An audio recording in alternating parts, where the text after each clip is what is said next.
So with that, I'm going to move on to Roger Geller, who has been Portland, Oregon's bicycle coordinator since 2000 and has worked in the city's bicycle program since 1994.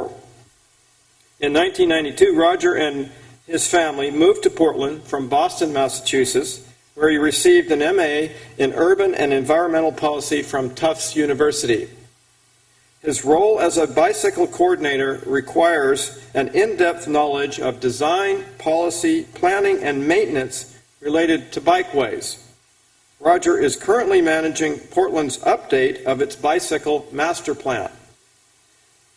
Mr. Geller's lecture is titled Bicycle Transportation in Portland, or A Tale of Three Cities. And I love Portland, by the way. It is a fantastic city, and we have much to learn from that fine city. So, Roger, you're on stage. Thank you.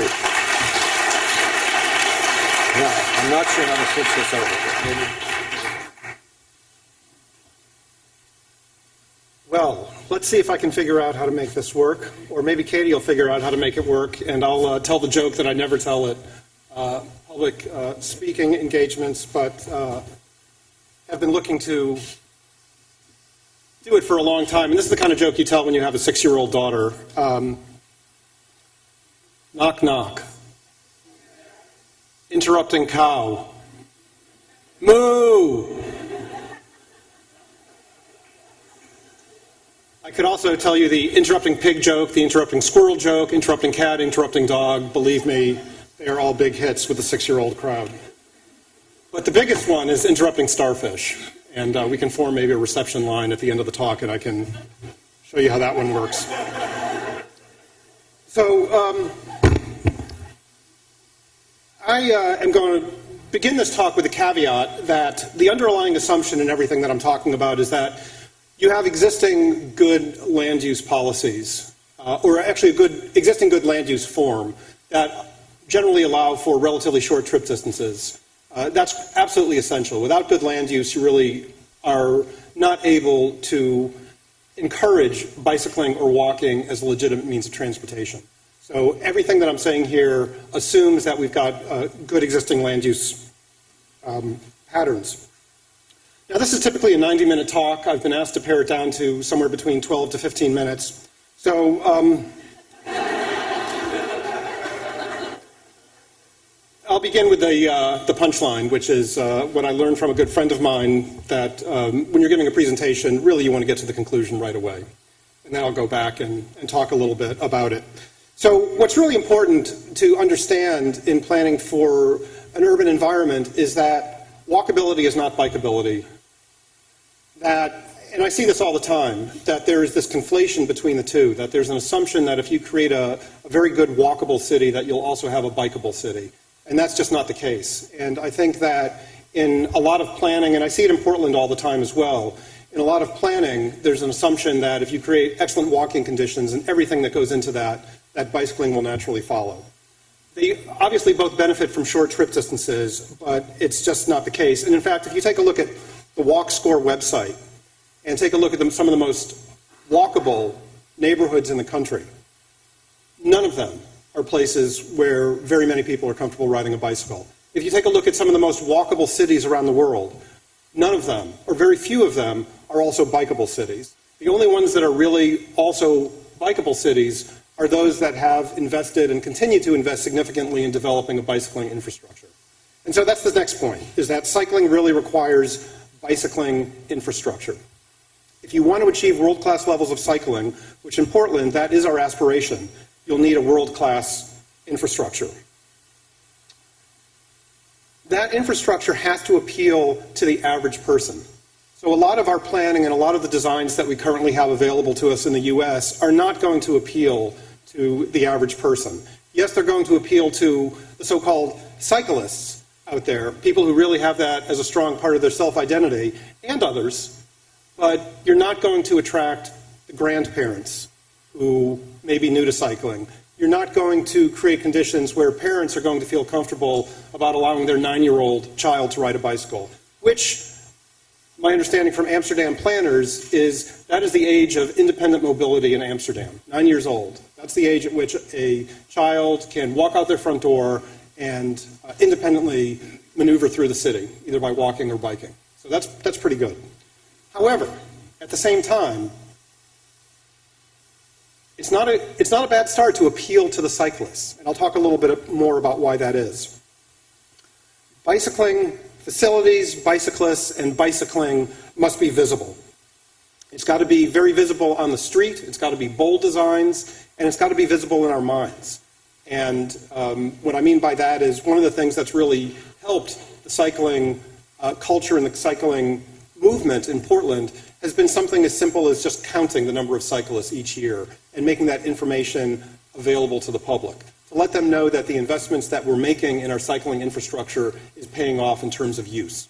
So making it visible, making people aware of cycling at all different levels. And then make bicycling irresistible. This is the title of an article by John Pucher, who's a Rutgers University researcher who, with various partners, has studied what it is about some of the most bicycle-friendly European cities, what it is about them that makes them bicycle-friendly. And basically, he summarizes it in this statement. What they have done is they have made bicycling irresistible. And they've done that through a combination of excellent facilities, as well as, it's been a carrot and a stick approach. So excellent cycling facilities, as well as reining in the automobile in various ways. And he and a co-researcher identified 6 elements that create a supreme pedestrian and bicycle-friendly city. And of those, 4 of them talk directly to either directly reining in the automobile or reining in bad behavior by motorists. So it's not just about building for bicycling. So what's been important for Portland? Really all these things. Certainly policies, that's really the foundation of everything that you want to do. You've got to start with good policies. I'll talk about what Portland's have been. Funding. Portland has had, and Oregon has had, a relatively meager source of funding, but it's been a steady and reliable source of funding, and it's something that we've always been able to count on. It costs money to build things. Even with the best policies and funding, you don't go anywhere without strong, even visionary political leadership. And the times when Portland has been able to make great advances in promoting bicycling has been the times when there's been somebody at the head, a politician at the head, who says, this is what I want to do, and we've been able to do it. Innovative professionals, people who are willing to take chances with new designs, because our designs that we currently have don't really cut it. And then very effective advocacy, people who are really pounding on the doors of City Hall. And really, this is true for every city. This is true for every successful cycling city around the world. The Netherlands, the conclusion from a study that was done about the cycling in the Netherlands is that their system that they have today is the result of 100 years of policy that's been consistently applied over time. So it's really a strong policy. Davis, California, which was once known as America's cycling city, had all these factors as well. Visionary leadership, good policies, a source of funding, professionals who were willing to take risks, and advocates. And having the politicians, the bureaucrats, and the advocates all working together has been absolutely key.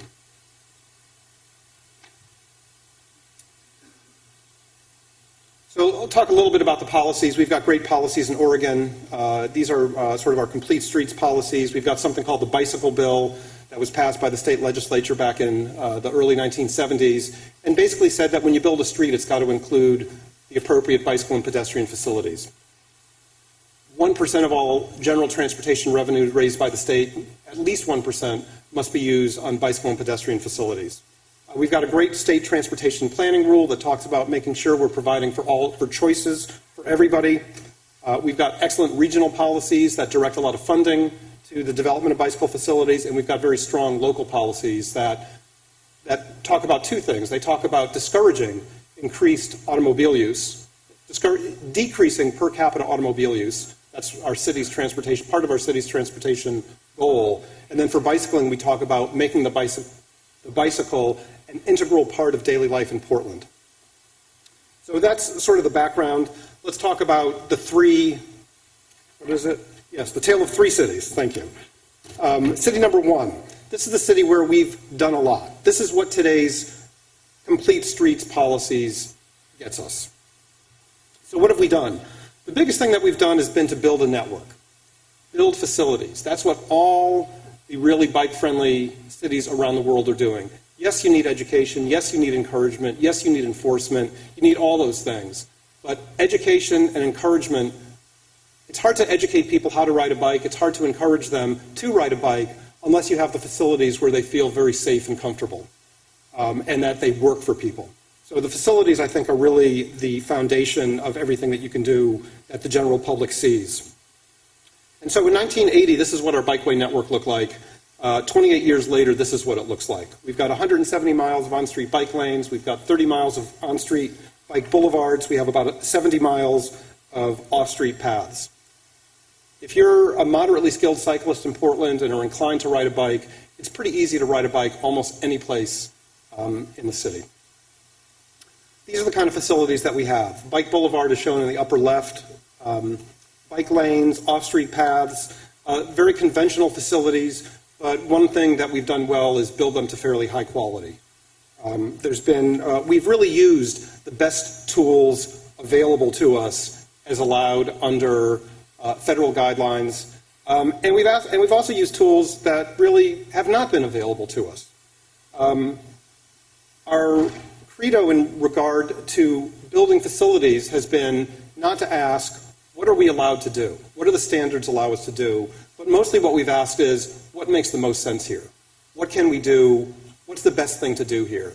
And this is a bike box. There's nothing new about this. They've been around for a long time in countries around the world. They're not allowed in the U.S. We're doing this as an experiment, and it was very difficult to get through the federal bureaucracy and get it employed in our city. It also reflects the growth in the bicycling constituency in Portland. That we have a very strong bike culture, we have a very strong bicycle politics in Portland that wouldn't have developed without getting a lot of people riding and interested in doing more riding. We also have a lot of on-street bike parking. We want our bike facilities, and this is related to the idea that you want cycling to be visible. So these are very functional. They actually help the pedestrian realm quite a bit. We have in some areas, we have so many people riding bikes to commercial districts that if we put all our bike parking on the sidewalk, it really clutters the pedestrian environment. So this really helps the pedestrian environment, and it's very functional for bikes, parks a lot of bikes, and it's a very bold and visual statement as to what the city prioritizes. And in fact, all of these places, these are all requests from the businesses who said, please remove my on-street parking and put in on-street bicycle parking. So the result of what we've done has been we've seen really dramatic increases in bike use over time. As the number of bikeway miles in the city has grown, our ridership has increased. And it's now beginning to exponentially. We've seen double-digit increases in ridership in each of the last 4 years. So we do counts all around the city. And we've seen similar rates of increase. This past year, we did counts at 135 locations. This particular data is from our 4 bike-friendly bridges. So in 1992, we saw that many trips across those bridges. We're now seeing almost 17,000 daily bike trips across those bridges. Bikes on those 4 downtown bridges now represent about 13% of all vehicles on those bridges. Our city auditor tells us that we've got 6% bicycle commute mode split citywide, much higher in some neighborhoods. And this is people who identify the bike as their primary means of transportation. If you ask them primary and secondary, this is what they say. So we've got about 16% of people citywide that now identify the bike as primary or secondary means of transportation to work. So we're trending in a good direction. There's been good positive change. City number 2, the city where we've really invested very little in bicycling. And if I don't get back to it in the presentation, please ask me about it at the end. Bicycling is a cheap date. Bicycling is the low-hanging fruit for a lot of the social ills that we're facing right now in the country. And I'll talk a little bit about why that is. This is a map that shows the investments that we've made in infrastructure around the city of Portland on our bikeways to make it bike-friendly. Those blue dots are all traffic calming devices, speed bumps, about $2,000 each. Pretty inexpensive. We've got some markings on the roads. We've got a few unique features that are kind of nice. We've got some bike boxes here and there. But when I looked at this map, I was shocked at how little we've really done. Of course, the flip side of that is that you don't need a lot of money to really get a lot of people riding. You get a great return on investment by investing in bicycling. Between 2000 and 2007, my agency, Portland Office of Transportation, PDOT, spent 0.7% of our capital budget on bike facilities. There's other agencies in the city that are spending more, but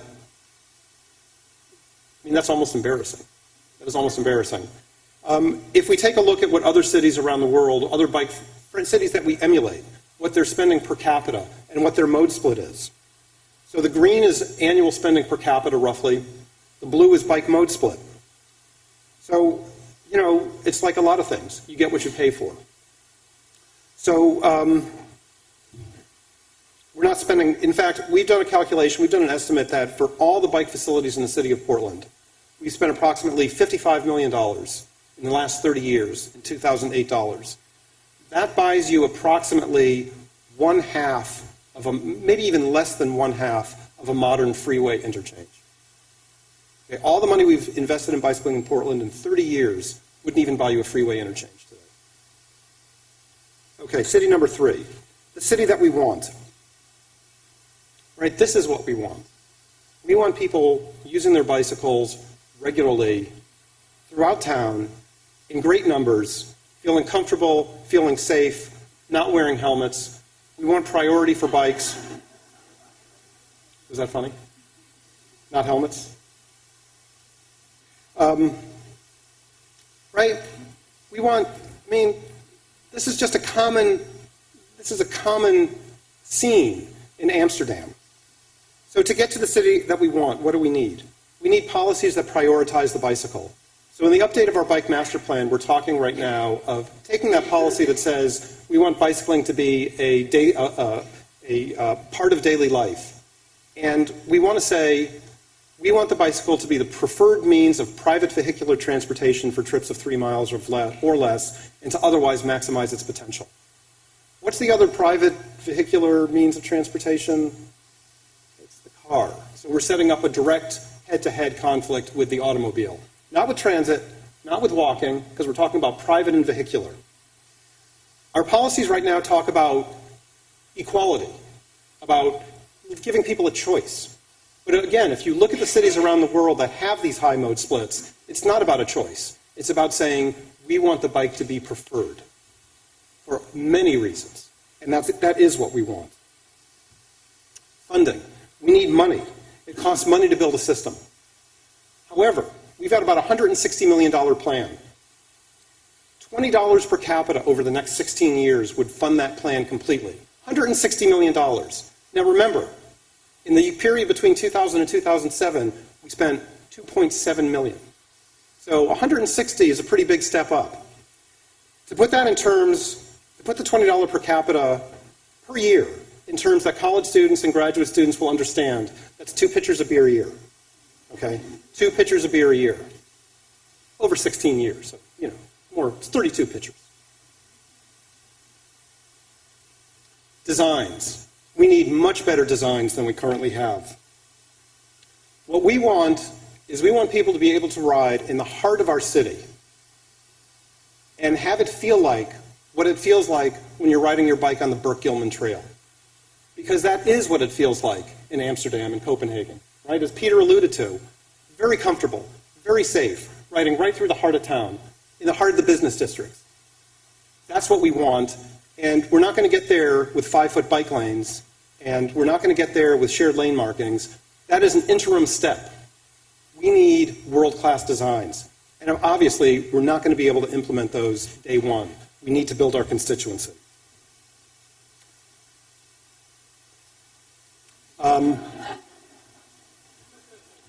So how are we going to do that? Well, it's helpful to understand your market.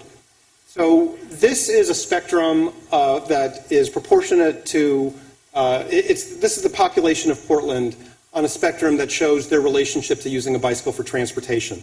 On the far left, the strong and the fearless, 1% or less.